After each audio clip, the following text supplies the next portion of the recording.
الحمد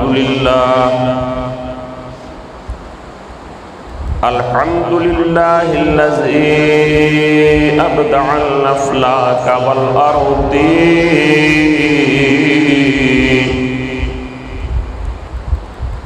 والصلاة والسلام على سيد الأنبياء والمرسلين خاتم النبيين شفيع المذنبين قال عز وجل في شانه طه وياسين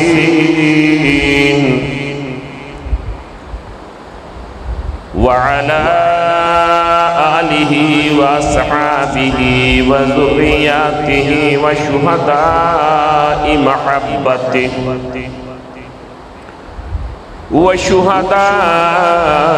محبته أجمعين لا سيما سيدنا سندنا غوثنا الغوث الأعظم الجيلاني البغدادي الحسني والحسيني محي الدين ومعيننا ومغيثنا وقطبنا ومأوانا وملجأنا الشيخ معين الدين أحمد حسن سنجري ثم أجميري معين الملة والدين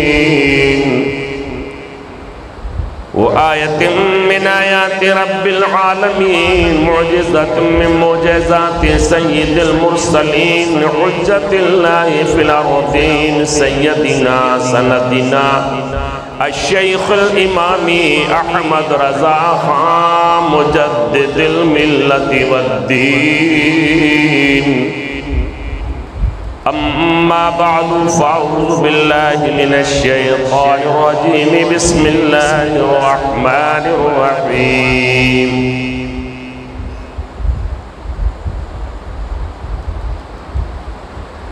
لقد كان لكم في رسول الله أسوة حسنة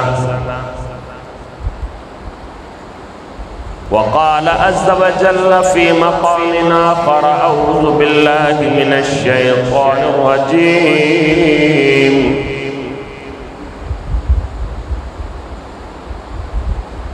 ورفعنا لك ذكرك آمنت باللہ صدق اللہ مولانا العظیم۔ آئیے سب سے پہلے انتہائی ادب و احترام کے ساتھ ساری کائنات کے مرکز عقیدت گنبد خضرا کے مکین حضور رحمت عالم صلی اللہ علیہ وسلم کی مقدس بارگاہ میں باواز بلند درود پیش کرتے ہوئے پڑھیں صلی اللہ علی نبی الامی وعلی آلہ وصحابہ وبارک وسلم صلاۃ و سلام علیک یا رسول اللہ صلاۃ و سلام علیک یا حبیب اللہ صلاۃ و سلام علیک یا رسول اللہ۔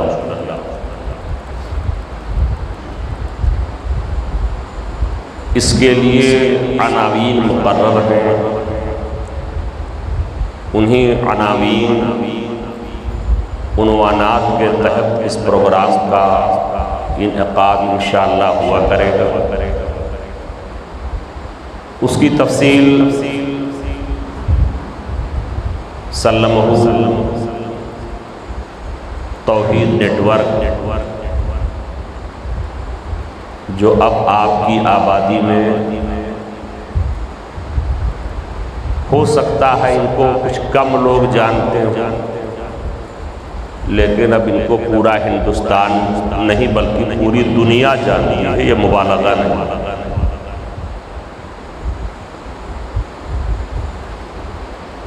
تو ان سے تفصیل معلوم کر سکتے ہیں۔ ویسے واٹس ایپ پر انہوں نے کوشش کیا ہے کہ لوگوں کو ڈال کر کے میسج اور ہر ایک کو خبر بھی کر دیں کہ کس کس اعتبار سے پروگرام ہونا۔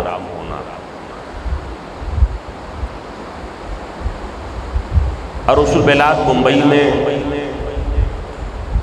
عموماً اسی اعتبار سے پروگرام چلتا ہے، اور ہم اہل سنت والجماعت کا یہ تشخص ہے، ہماری یہ شناخت۔ مجلسیں اور جگہ بھی ہوتی ہیں اور لوگ بھی کرتے ہیں، لیکن ہمارا تشخص یہ ہے، ہماری شناخت یہ ہے کہ جہاں شہدائے کرب و بلا رضوان اللہ علیہ مجمعین کا ذکر کرتے ہیں، انہی کے ساتھ ساتھ خلفائے راشدین رضوان اللہ علیہ مجمعین کا بھی ذکر ہوتا ہے، حضور صلی اللہ علیہ وسلم کی ذات بابرکات سے گفتگو ہوتی ہے۔ یہ ہمارا تشخص ہے اور ہماری یہ شناخت، اور اسی طرح اہتمام کرنا بھی چاہیے، ورنہ اس عشرہ میں بہت سارے لوگ قسم قسم کے انداز میں طرح طرح سے مختلف لب و لہجے میں مجلسیں کرتے ہیں، لیکن ہمارا ایک تشخص ہے۔ آج آقا صلی اللہ علیہ وسلم کے ذکر جمیل سے اس بزم کا آغاز کیا گیا ہے، اور اس کے بعد انشاءاللہ خلفائے راشدین رضوان اللہ علیہ مجمعین کا ذکر جمیل ہوگا۔ اس کے بعد شہدائے کرب و بلا رضوان اللہ علیہ مجمعین کے حالات، ان کی شہادتیں، شہادت کا پس منظر، عاشورہ کے فضائل، شہادت کے فضائل، فلسفہ شہادت، یہ سارے عناوین ہیں جو انشاءاللہ یہ کے بعد دیگرے آپ اپنے خطبہ سے انشاءاللہ سماعت فرمائیں۔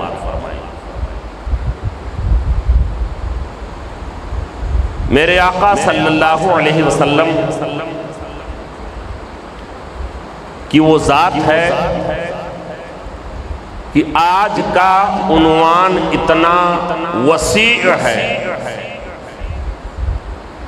کہ اگر خالی اسی عنوان پر 10 روز نہیں بلکہ مہینہ بھر گفتگو کی جائے تو مہینہ کم پڑ جائے گا، اور عظمت مصطفیٰ صلی اللہ علیہ وسلم کے تعلق سے باتیں ختم نہیں۔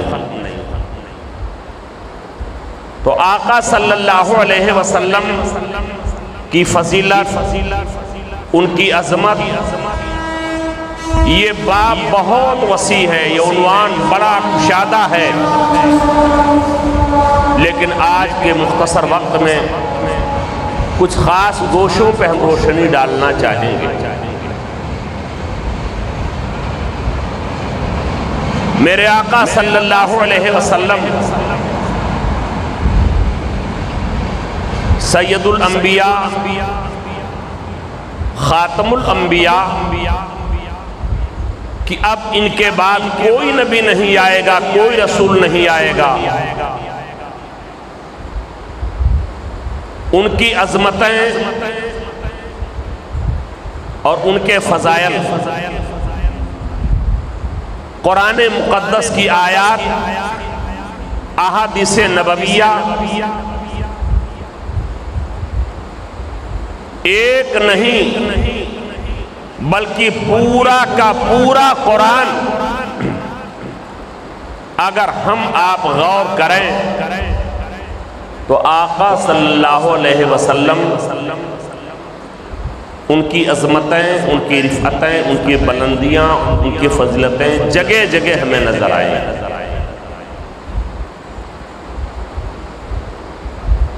اور یہ تو وہ آیتیں ہیں جن کے معانی ظاہر و باہر ہیں، جن کے معانی ہم آسانی کے ساتھ سمجھ لیتے ہیں، لیکن جو آیات متشابہات ہیں، اب آیات متشابہات کیا ہیں؟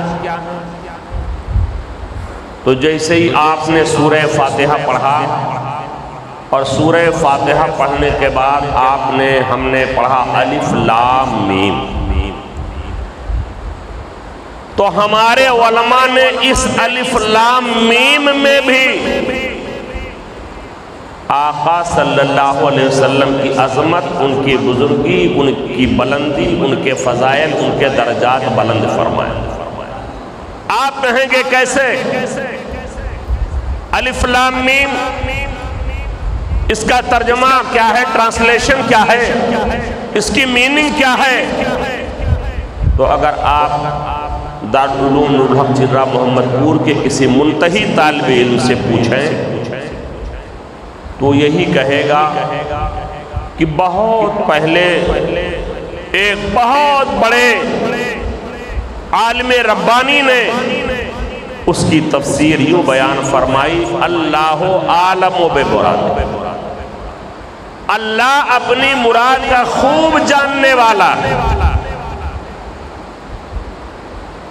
تو الف لام میم، اللہ اپنی مراد کا خوب جاننے والا۔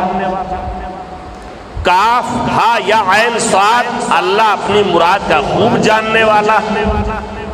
الف لام را، اللہ اپنی مراد کا خوب جاننے والا۔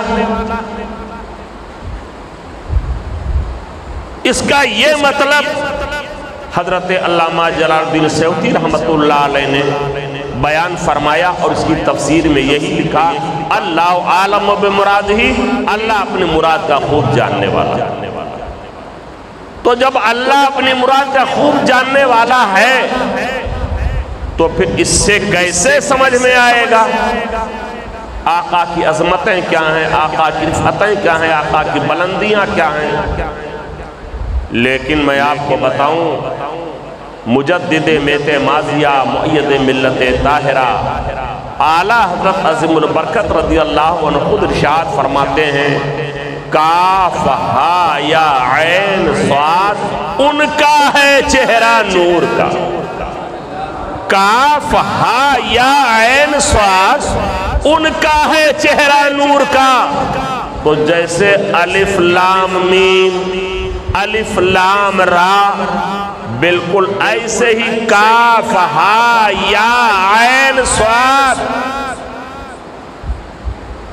اسی طرح یہ بھی ہے۔ لیکن اعلیٰ حضرت سرکار ارشاد فرماتے ہیں، کاف ہا یا عین صاد، ان کا ہے چہرہ نور کا۔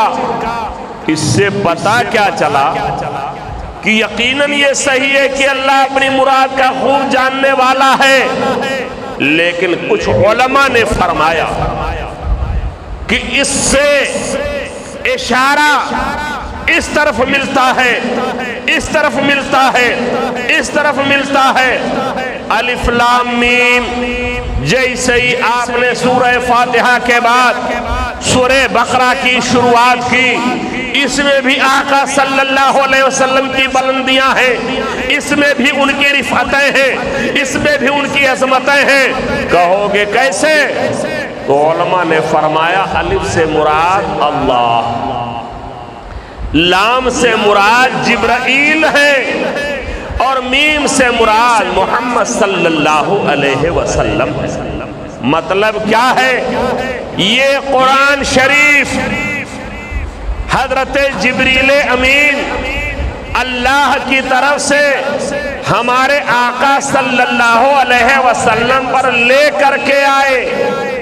الف لام میم، الف سے مراد اللہ، لام سے جبرائیل، میم سے محمد صلی اللہ علیہ وسلم، یعنی حضرت جبریل امین اس قرآن شریف کو اللہ کی طرف سے ہمارے نبی پہ لے کر کے آئے۔ اب حضرات جب یہ مفہوم لیا گیا تو وہیں ذہن میں ایک بات پیدا ہوتی ہے، الف سے اللہ تو ٹھیک ہے سمجھ میں آ رہا ہے، میم سے محمد ٹھیک ہے سمجھ میں آ رہا ہے، لیکن لام سے جبرائیل یہ بظاہر سمجھ میں اس لیے نہیں آ رہا ہے کہ جبرائیل میں شروع میں جیم آیا کرتا ہے، اخیر میں لام آیا کرتا ہے۔ تو اگر جبرائیل مراد ہونا تھا تو الف لام میم کے بجائے الف جیم میم ہونا چاہیے تھا۔ تو علماء نے جواب دیا، سنو، اس کے ذریعے بھی آقا صلی اللہ علیہ وسلم کی برتری، ان کی فضیلتیں، ان کی بلندی اس طور پہ ثابت ہوتی ہے۔ اللہ الف سے اشارہ ہے، میم سے اشارہ محمد کی طرف ہے، اور جبریل میں جیم کو نہیں لیا گیا ہے، با کو نہیں لیا گیا، را کو نہیں لیا گیا، یا کو نہیں لیا گیا، لام کو نہیں لیا گیا، لام اخیر والے کو لیا گیا ہے۔ جبرائیل جب کوئی بولتا ہے یا کوئی لکھتا ہے یا تلفظ کرتا ہے، پہلے جیم ہوتا ہے، اینڈ میں لام ہوتا ہے، اخیر میں لام ہوتا ہے، بیچ میں با ہے، بیچ میں را ہے، بیچ میں یا ہے۔ اس بات کو بتانے کے لیے کہ جس جگہ حضرت جبریل امین کے درجات کی انتہا ہوتی ہے، مراتب کی انتہا ہوتی ہے، فضائل کا اینڈ ہوتا ہے، وہاں سے میرے آقا صلی اللہ علیہ وسلم کے مرتبے کی شروعات ہوتی ہے، وہاں سے ان کے درجے کی شروعات ہوتی ہے۔ اور جتنے نبی دنیا میں تشریف لائے، ہمارے سرکار کو لے کر کے کم و بیش 1,24,000 یا 2,24,000، 1,24,000 یا 2,24,000 پیغمبر دنیا میں تشریف لائے۔ لیکن آپ غور کریں، اور جو انبیاء کرام دنیا میں آئے، ان کا پیغام کیا تھا؟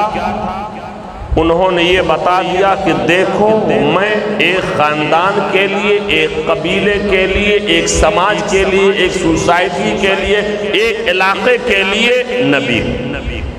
کوئی نبی ایسا نہیں جو ساری کائنات کے لیے، سارے عالم کے لیے، سارے ورلڈ کے لیے۔ چنانچہ انہوں نے کہا، یا قوم اعبدوا اللہ، اے میری قوم اللہ کی عبادت کرو۔ انہوں نے یہی پیغام دیا، یا قوم اعبدوا اللہ، اے میری قوم اللہ کی بندگی کرو، اللہ کی عبادت کرو۔ جب مخاطب کیا یا قوم کہا، اے میری قوم، یعنی اشارہ تھا، ان کو بتانا تھا میں نبی سارے زمانے کے لیے نہیں ہوں، ساری کائنات کے لیے نہیں ہوں، ایک مخصوص حلقے کے لیے، ایک مخصوص خطے کے لیے، ایک مخصوص قبیلے کے لیے، ایک مخصوص خاندان کے لیے۔